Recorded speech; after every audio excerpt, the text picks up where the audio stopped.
Welcome to Biochemistry Simplified with Dr. Onas, and let's simplify biochemistry.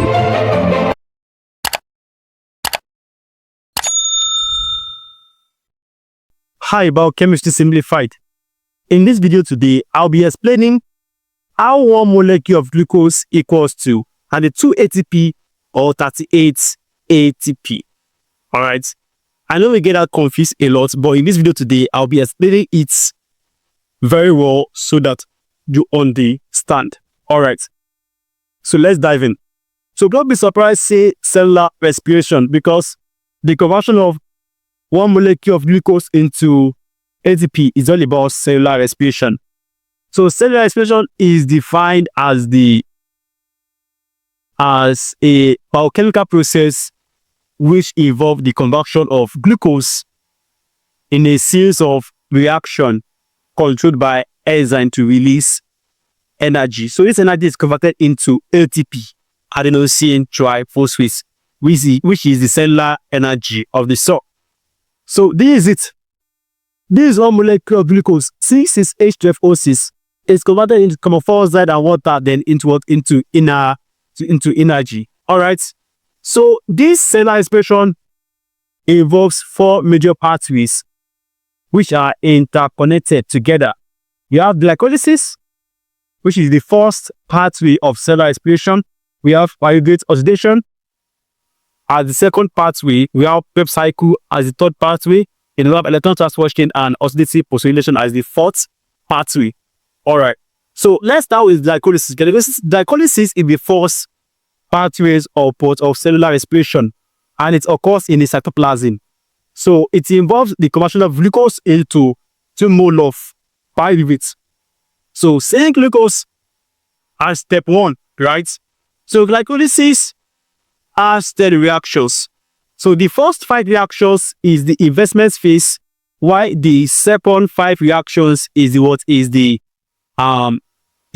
payoff phase, that is from step 6 to step 10. All right. So in the investment phase, 2 ATP is used, and in the payoff phase, 4 ATP is generated. We invest. If you invest, the return will be more than what you invested. All right. So we invested 2 ATP, we are getting 4 ATP in return, and also we're also getting high energy electrons carrier, such as NADH. So 2 NADH. So in the glycolysis, we generated 4 ATP in the payoff phase. We used 2 ATP in the investment phase. So to get the net ATP now, to get the net ATP to be 4 ATP that we generated in the payoff phase minus the 2 ATP that we use in the investment phase. So that will be equals to 2 ATP. So the net ATP equals to 2 ATP. You understand that? Let's say you put 20 naira into a business and your profit yield 60 naira. So in return, you get 60 naira. So usually minus your capital, the money, that 20 naira which you used to start the business. So you minus it from the 60 naira. So the 40 naira that remains is what is for you, is your own money. Do you understand that? So that's what happened there. All right. So, and also in the payoff phase, as I said earlier, we have 2 NADH generated. So I will explain how the 2 ATP is used. So in the conversion of glucose into glucose 6-phosphate,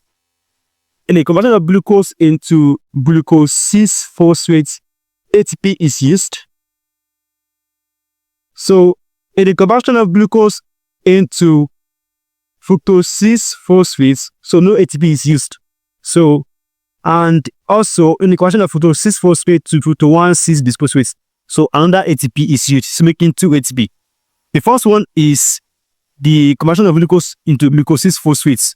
So ATP is used here, and also in the production of fructose 6-phosphate into fructose 1-6-phosphate. So another ATP is used, making 2 ATP that is used.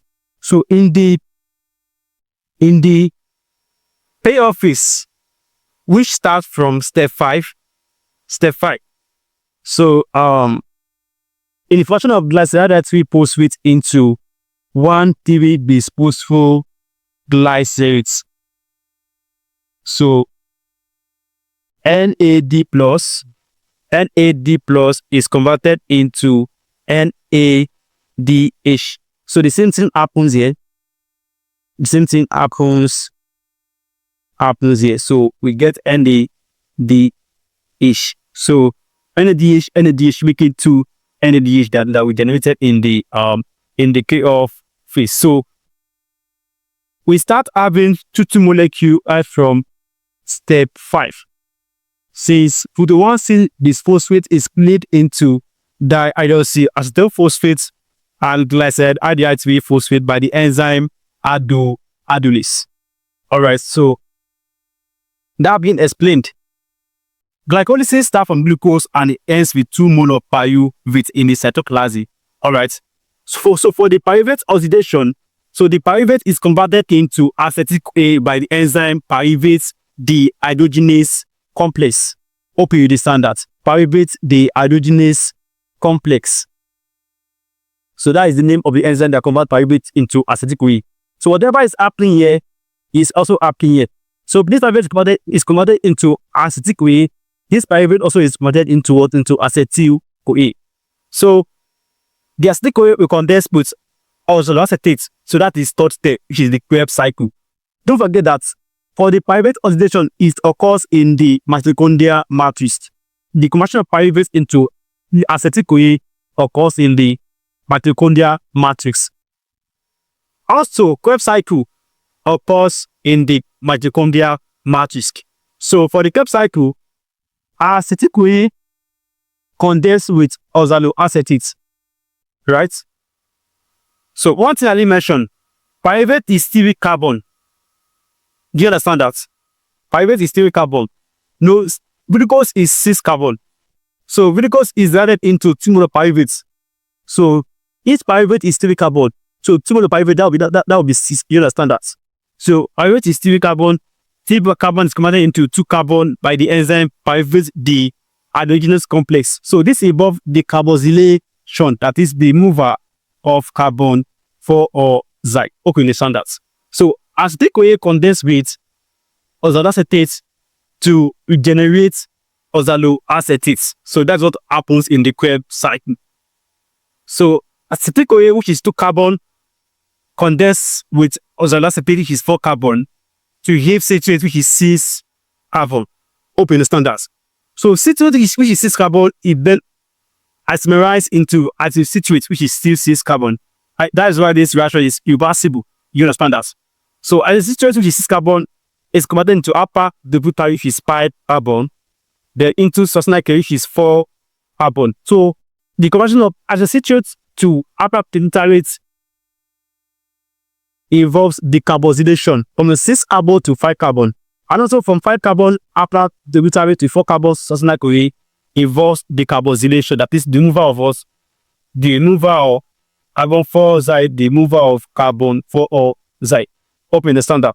So the conversion of isocitrate into alpha butyrate is done by the enzyme isocitrate dehydrogenase, which involves the conversion of NAD plus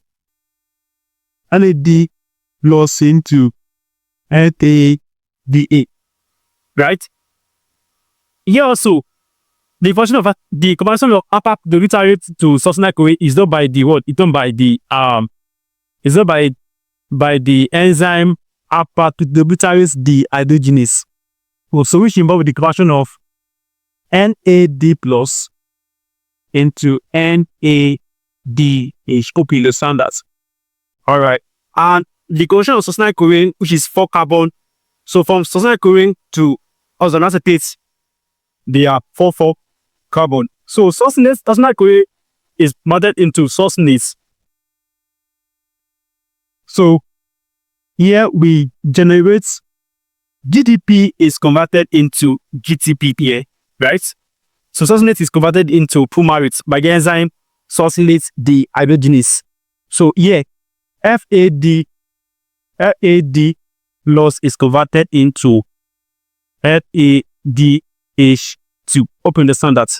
So fumarate is converted into malate by the enzyme fumarase.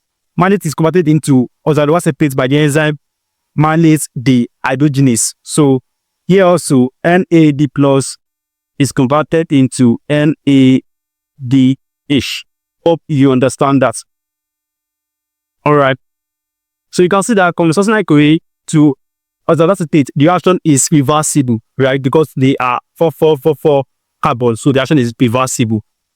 So at least as we go forward, it can come backward. All right. So in the Krebs cycle, we generate, let's count the number of NADH that we generated. 1, 2, 3. So 3 NADH for what? For a Krebs cycle. So for one pyruvate now, you generate what? 3 NADH in the Krebs cycle. So if it is 2 pyruvates, so it will be 6 NADH, because this also we enter Krebs cycle to just know that. So that would be 6 NADH, right? Don't forget that we also generate 2 NADH in the fraction of pyruvate into acetyl OA. So this is the 2 NAD that we generated. All right, so let's count the number of the FADH that's generated. Just only one. In the conversion of succinate into fumarate, just only one. So let's assume it is 2. So this pyruvate also it got so entry another Krebs cycle. So it will be 2. So that is 2 FADH₂. Right. And also GDP is converted into GTP. So this, or a Krebs cycle, we have 1 GTP. So for 2 Krebs cycle now, no, this and this to be what? To be 2 GTP. So 2 GTP is also 2 ATP. All right. So this is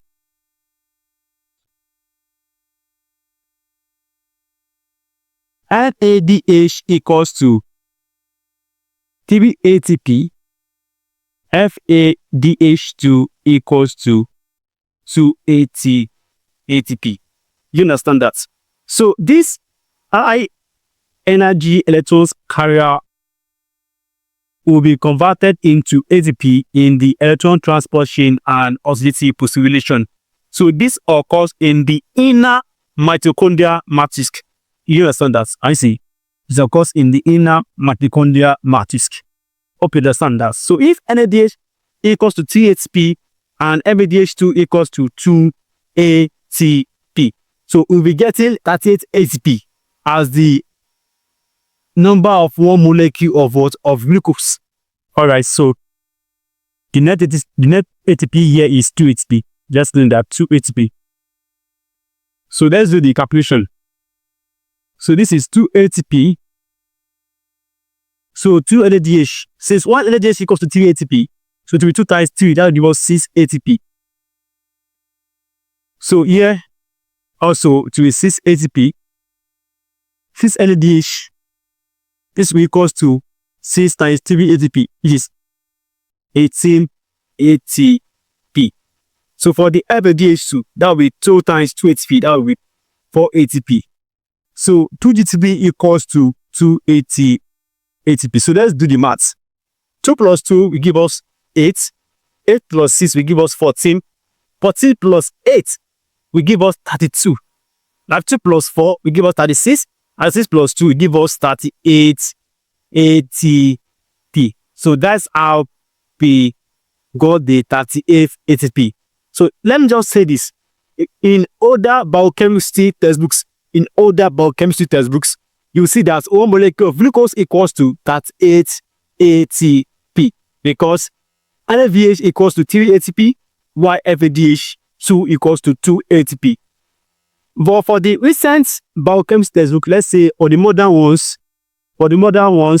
NADH equals to NADH equals to 2.5 ATPs, while FADH₂ equals to 1.5 ATP. Up in the standards. So let me rub this off. Let me rub this off. So if NADH equals to 2.5 ATP and FADH₂ equals to 1.5 ATP, then 2 ATP is still be 2 ATP. 2 NADH will still be what? So that will be 2 times 2.5, and that will be 5 ATP. The same thing here, 5 ATP. So for 6 NADH, that will be 6 times 2.5. Hope you understand that. So that will be 15 ATP. So for the FADH, that will be 2 times 1.5. That will be 3 ATP. Then 2 ATP also equals to 2 ATP. So let's do the maths. 2 plus 5 will give us 7. 7 plus 5 will give us 12. 12 plus 15 will give us 37. 37 plus 3 will give us 30. And 30 plus 2 will give us 32 ATP. I hope you understand now. I will get it at 2 ATP and it has 8 ATP. So they are both correct. One molecule of glucose can be equal to 32 ATP, and also one molecule of glucose can be equal to 38 ATP. Alright, so I will just advise you to go with the one your lecturer taught you. So if your lecturer gave you NADH as 2.5 and FADH₂ as 1.5, then it will be 32 ATP. But if the lecturer gives you NADH as 3 ATP and FADH₂ as 2 ATP, then the one molecule of glucose will be equals to 38 ATP. Hope you understand that. All right. So let's quickly let's quickly recap. So for the cellular respiration, it involves the combustion of glucose through a series of reactions controlled by enzymes to release energy. So this energy is converted into ATP in the electron transport chain and oxidative phosphorylation. So this ATP is adenosine triphosphate, which is the cellular energy of the cell. So the cellular respiration involves 4 major pathways which are interconnected together. We have glycolysis, pyruvic oxidation, Krebs cycle, and etc. is electron transport chain and oxidative phosphorylation. All right, so that is that. All right, so if you understand, I would like you to share, like, and subscribe. And if there's any topic in biochemistry that is bothering you, that you will like me to explain, so I would like you to drop it in the comments section. All right, see you in the next one.